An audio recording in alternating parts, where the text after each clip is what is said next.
जय हिंद मित्रांनो, आपल्या यूट्यूब चॅनलवर मी सर्वांचं मनापासून स्वागत करत आहे। आजच्या व्हिडिओच्या माध्यमातून आपण पवित्र पोर्टल शिक्षक भरती संदर्भामध्ये आज शेवटची तारीख आहे ऑप्टिंग आउट करिता आणि त्यातल्या त्यात उर्दू कन्वर्टेड राऊंड करिता जे काही प्रेफरन्सेसची सुविधा आहे त्याला असाइन आणि लॉक करण्याची देखील आज शेवटची तारीख आहे। या संदर्भामध्ये सोशल मीडियावर बऱ्याच प्रमाणावरती अफवांना पेव फुटलेला आहे।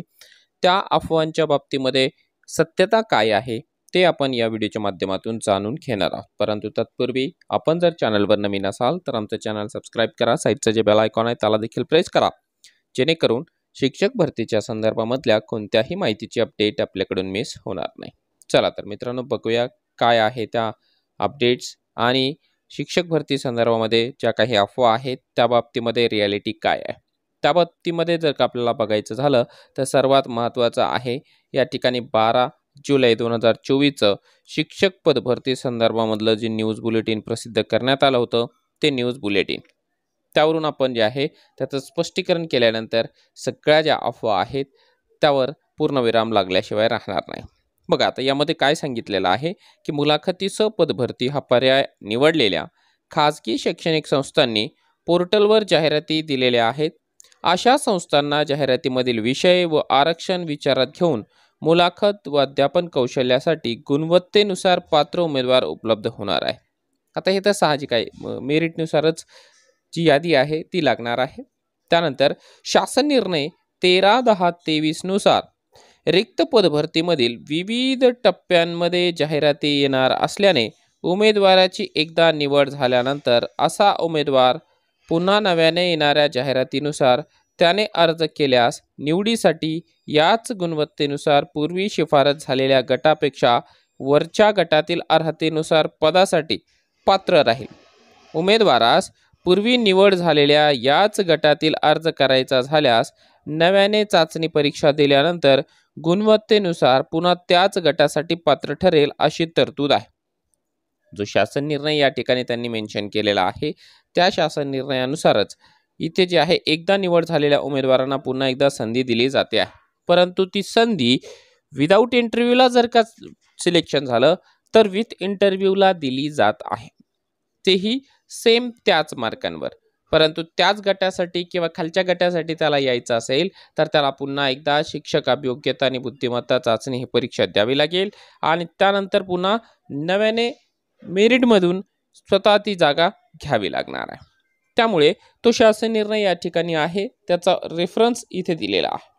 त्यामुळे जर का आता कोणी म्हणत असेल की यांना दुसऱ्यांदा चान्स का दिला जातो आहे वगैरे वगैरे, तर त्यांच्याकरिता हा रेफरन्स आहे। जे नियम आहे त्या नियमानुसारच साऱ्या गोष्टी होत आहे। त्यामुळे आपण सर्वांनी थोडंसं सामंजस्याची भूमिका घेणं महत्त्वाचं आहे। त्यानंतर मुलाखतीशिवाय व मुलाखतीसह पदभरतीमधील 2 स्वतंत्र प्रकार असून जाहिराती देखील स्वतंत्र आहेत। त्यातील मुलाखतीशिवाय या प्रकारातील उमेदवाराच्या शिफारशीची कारवाई पूर्ण झालेली आहे। आता मुलाखतीसह या प्रकारामधील कारवाई सुरू करायची आहे। दोन्ही निवड प्रकारच्या जाहिराती स्वतंत्रपणे घेण्यात आल्या आहेत। जाहिराती स्वतंत्र असल्याने त्यांची निवड प्रक्रिया देखील स्वतंत्रपणाने होत आहे। बघा या ठिकाणी विदाऊट आणि विथ इंटरव्ह्यू या 2 जाहिराती वेगवेगळ्या असल्या कारणाने यालाही तो पात्र ठरवला आहे आणि त्याही जाहिरातीकरिता तो उमेदवार पात्र ठरवलेला आहे। त्यामुळेच या ठिकाणी जे आहे सिलेक्टेड उमेदवारांना पुन्हा एकदा संधी दिली जात आहे। उमेदवारांकडून प्राधान्यक्रम घेताना उमेदवार पात्र असल्यास मुलाखतीशिवाय व मुलाखतीसह या दोन्ही प्रकारामधील प्राधान्यक्रम लॉक करण्याबाबत 11 फेब्रुवारी 2024 रोजीच्या शिक्षक पदभरतीबाबत करण्यात आलेल्या प्रसिद्धीपत्रकामध्ये नमूद करण्यात आलेलं आहे। ही जी गोष्ट आहे ती पहिल्यांदा ज्यावेळेस जाहिरात आली होती पवित्र पोर्टलला त्यावेळेसची या ठिकाणी मेन्शन केलेली आहे आणि ज्यांचं सिलेक्शन आज झालेलं आहे अशा जवळजवळ सर्वच उमेदवारांनी विदाऊट इंटरव्ह्यू आणि विथ इंटरव्ह्यू दोन्ही प्रकारच्या जाहिरातीला ऑलरेडी प्रेफरन्सेस लॉक करून टाकलेले आहे। आणि त्यामुळेच या ठिकाणी त्यांनी सांगितलेलं आहे की फेब्रुवारी 2024 मध्ये मुलाखतीशिवाय व मुलाखतीसह या दोन्ही प्रकारच्या पदभरतीचे प्राधान्यक्रम स्वतंत्रपणे घेण्यात आलेले आहेत। यावेळी शिक्षक अभियोग्यता व बुद्धिमत्ता चाचणी दिलेल्या व पदभरती प्रक्रियेमध्ये सहभागी होण्यास इच्छुक असलेल्या सर्व उमेदवारांनी प्राधान्यक्रम लॉक केलेले आहेत। अशा परिस्थितीमध्ये सर्वच उमेदवारांचे प्राधान्यक्रम विचारात घेतल्यास त्यापैकी मुलाखतीशिवाय या प्रकारामध्ये शिफारस झालेले उमेदवार देखील गुणवत्तेनुसार पात्र असल्यास वरच्या गटासाठी निवडले जातील। त्यामुळे गुणवत्तेनुसार पुढील पात्र उमेदवारांच्या संधी नाहक हिरावल्या जातील, यासाठी मुलाखतीशिवाय या प्रकारात शिफारस झालेले उमेदवार व त्यांच्या पात्रतेनुसार खरोखरच मुलाखतीसह या प्रकारातील वरच्या गटासाठी पदासाठी इच्छुक असतील अशा उमेदवारांनी पोर्टलवर इच्छुकतेबाबत घेण्यास शासनाने दिनांक 28/6/2024 अन्वये मान्यता दिलेली आहे की बाबा त्याला येस नो विचारायचं आहे किंवा नाही। त्यामुळेच मुलाखतीसह पदभरती या प्रकारामध्ये सहभागी होण्यास इच्छुक असतील केवळ अशाच उमेदवारांना मुलाखतीशिवाय प्रकारातील शिफारस झालेल्या पदापेक्षा वरच्या गटातील पदांसाठी मुलाखतीसह प्रकारातील प्राधान्यक्रमासाठी विचारात घेता येईल। आणि त्यामुळे यासाठी काय आहे, हा एक पॉइंट फार महत्त्वाचा आहे, थोडंसं लक्ष द्यावं लागणार आहे आणि समजून घ्यावं लागणार आहे। बघा, हा जो पॉइंट आहे की यासाठी ज्या उमेदवारांची मुलाखतीशिवाय या प्रकारामध्ये शिफारस झालेली आहे अशा उमेदवारांना मुलाखतीसह निवड प्रक्रियेत सहभागी होण्यास इच्छुक असल्यास लॉग इनवर त्यांनी तशी इच्छुकता दर्शवणे अनिवार्य आहे। जे उमेदवार मुलाखतीसह निवड प्रक्रियेत सहभागी होण्यास कोणतीही इच्छुकता पोर्टलवर दर्शवणार नाही अशा उमेदवारांचे फेब्रुवारी 2024 मध्ये मुलाखतीसह या प्रकारातील त्यांनी यापूर्वी नोंद केलेल्या प्राधान्यक्रम पुढील प्रक्रियेसाठी विचारात घेतले जाणार नाही याची उमेदवारांनी नोंद घ्यायची। म्हणजे ज्यांचं सिलेक्शन झालेलं आहे आणि त्यांना आता लॉग इन करून येस किंवा नो असं केलंच नाही तर त्यांना जे आहे पुढच्या राऊंडमधून बाहेर काढून टाकलं जाणार आहे। म्हणजे ज्यांची इच्छा जरी आहे की ज्यांना असं वाटेल की पोर्टलवर काही छेडछाड करायची नाही, आपण मुलाखतीमध्ये या ठिकाणी पात्र आहोत, तर ते उमेदवारांना या ठिकाणी मुलाखतीसाठी विचार केला जाणार नाही। परंतु ज्यांचं सिलेक्शन झालेलंच नाहीये, कोणत्याच राऊंडला सिलेक्शन झालेलं नाहीये, त्यांनी लॉग इन करून पाहण्याची देखील आवश्यकता नाही, कारण तुम्हाला पुढच्या राऊंडसाठी या ठिकाणी पात्र ऑलरेडी ठरवण्यात आलेलं आहे। त्यामुळे तुम्ही लोकांनी अजिबात चिंता करायचं काम नाहीये।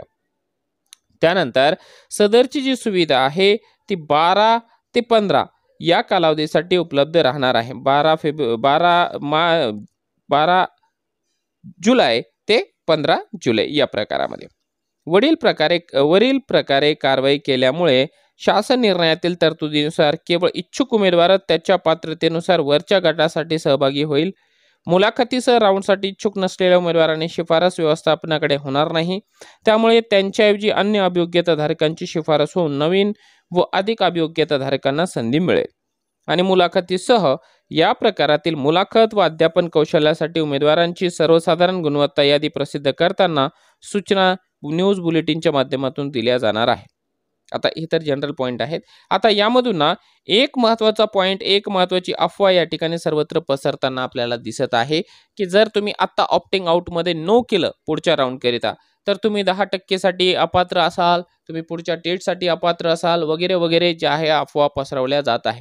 परंतु एक गोष्ट लक्षात घ्या, जर आता तुम्ही लॉग इन केलं आणि ऑप्टिंग आउटच्या सुविधेचा लाभ घेतला म्हणजे ऑप्टिंग आउट मध्ये नो केलं तर फक्त आणि फक्त तुम्ही मुलाखतीच्या राऊंड करिता पात्र राहणार नाही।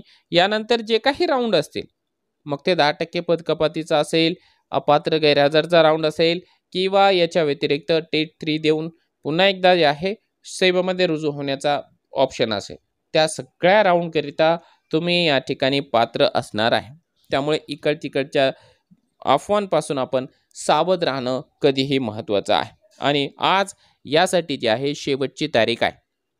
मी माझ्या वतीने निश्चितपणाने आवाहन करू इच्छितो की जे उमेदवार ऑलरेडी जिल्हा परिषद, नगरपालिका, महानगरपालिका म्हणजे स्थानिक स्वराज्य संस्थेला लागलेले आहे त्या सर्वांनी या ठिकाणी ऑप्टिंग आउट करावं, जेणेकरून आपले जे काही भाऊ बहीण आपल्यासारखीच प्रतीक्षा मागच्या कित्येक वर्षापासून करत आहे की त्यांना सरकारी नोकरी लागली पाहिजे, त्या लोकांना आपल्यामुळे फायदा होणार आहे। कारण सहसा जिल्हा परिषद किंवा महानगरपालिका सोडून खाजगी संस्थेवर जाणं हे मलाही संयुक्तिक वाटत नाही। ज्या लोकांची फारच जास्त अडचण आहे 2-5% लोकांची, त्यांनी जर समजा मुलाखतीला गेले तर चालू शकते, ते एकदा समजून घेण्यासारखं आहे। परंतु ज्या उमेदवारांना चांगल्या जागा मिळालेल्या आहे जिल्हा परिषद, नगरपालिका किंवा महानगरपालिका, त्या लोकांनी फक्त आपण मजा बघूया, मला किती संस्था येतात, संस्थेवर नेमकं काय काय होतं ते पाहून घेऊया. आपला जॉब तर इकडे पक्काच आहे. असं फक्त एक्सपेरिमेंट करण्यासाठी जर तुम्ही करत असाल तर तुम्हाला माझी हात जोडून कळकळीची विनंती आहे की असं करू नका. आपल्या भावा बहिणीचा विचार करा आणि जर का आपण या ठिकाणी कम्फर्टेबल असाल तर अजिबात या ठिकाणी पुढच्या राऊंडसाठी येस करू नका. ऑप्टिंग आउटमध्ये नो करा आणि पुन्हा एकदा लॉग आउट करा. आणि हो, आज ही जी शेवटची मुदत आहे त्या मुदतीच्या पूर्वीच म्हणजे रात्र होण्याच्या पूर्वीच जर का आपण हे संपूर्ण प्रोसेस करून टाकले तर ते बेटर आहे. त्याच्याबरोबरच उर्दू माध्यमाच्या संदर्भामध्ये जे काही प्रिफरन्सेस आहे जनरेट करणे, असाइन करणे आणि लॉक करणे याची देखील आज शेवटची तारीख आहे. त्यामुळे उर्दू माध्यमाच्याही सर्व उमेदवारांना मी या ठिकाणी आवाहन करू इच्छितो की आपण तात्काळ अगदी रात्रीची वाट न बघता आपले जे काही प्रेफरन्सेस आहे ते लॉक करून घ्यावे आणि त्याची जी काही PDF आहे ती आपल्याकडे सेव्ह ठेवावी.